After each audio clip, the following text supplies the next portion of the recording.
Assalamualaikum warahmatullahi wabarakatuh. Perkenalkan, nama saya Remo Sedewa. Saya dari Fakultas Hukum. Saya di sini untuk mempresentasikan tentang makalah yang menjadi KPPT sebagai judul paragraf. Untuk slide pertama, saya kenapa sih pengertian dari paragraf itu?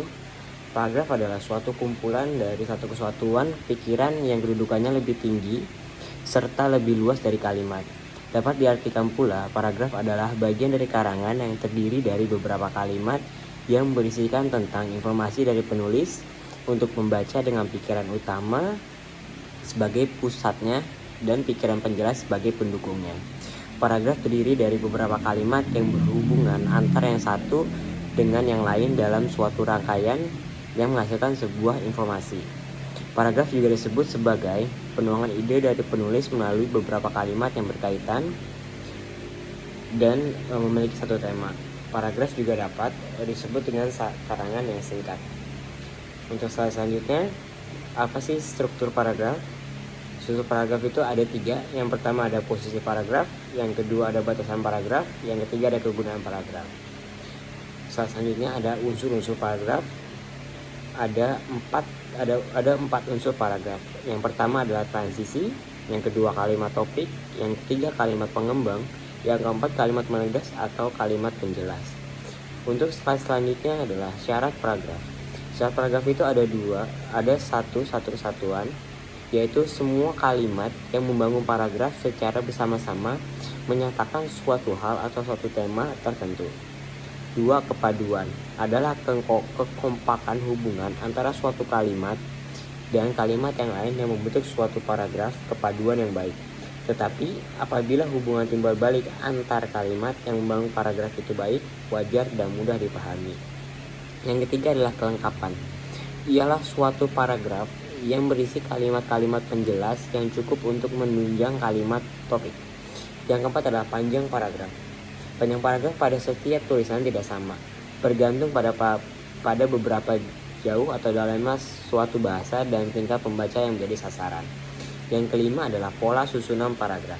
Rangkaian pernyataan dalam paragraf harus disusun menurut pola taat asas. Pernyataan yang satu disusun oleh pernyataan yang lain dengan wajar dan bersetalian secara logis. Yang selanjutnya adalah teknik pengembang paragraf. Yang pertama adalah secara alami, yang kedua adalah klimaks dan anti klimaks, yang ketiga umum khusus dan khusus umum. Yang selanjutnya adalah manfaat paragraf. Yang pertama adalah manfaat paragraf adalah mengekspresikan gagasan tertulis dengan memberi bentuk suatu pikiran dan perasaan ke dalam serangkaian kalimat yang tersusun secara logis dalam suatu kesatuan. Manfaat paragraf kedua adalah menandai peralihan gagasan baru bagi karangan yang terdiri dari beberapa paragraf. Ganti paragraf berarti ganti pikiran.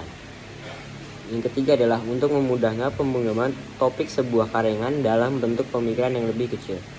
Yang keempat adalah untuk memudahkan pengendalian variabel, terutama pada karangan terdiri dari banyak variabel. Yang selanjutnya adalah jenis paragraf.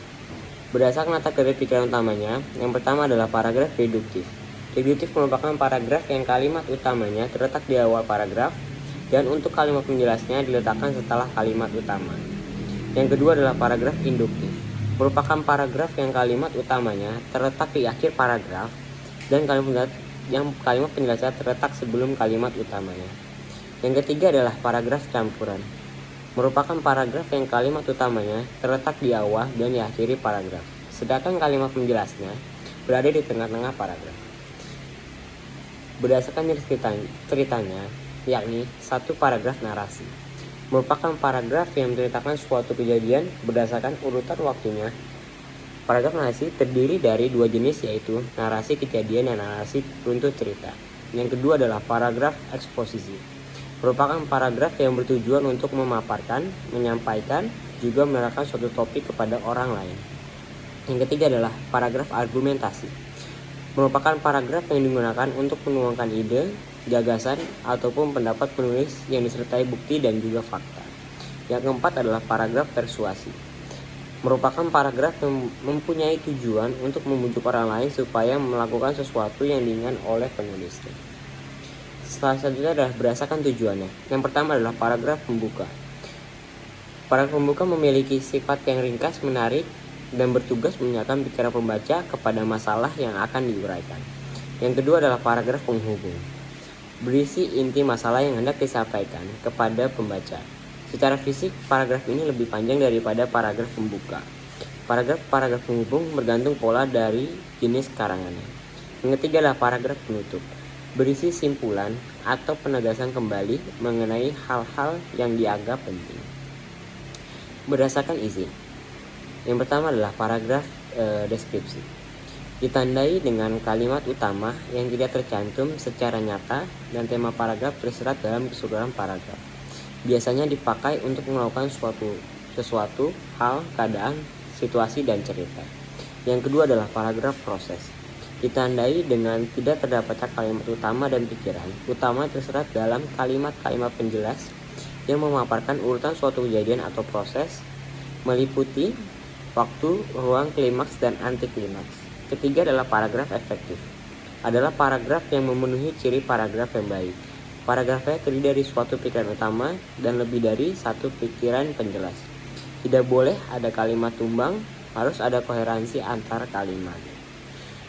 Itu saja presentasi dari saya. Terima kasih. Wassalamualaikum warahmatullahi wabarakatuh.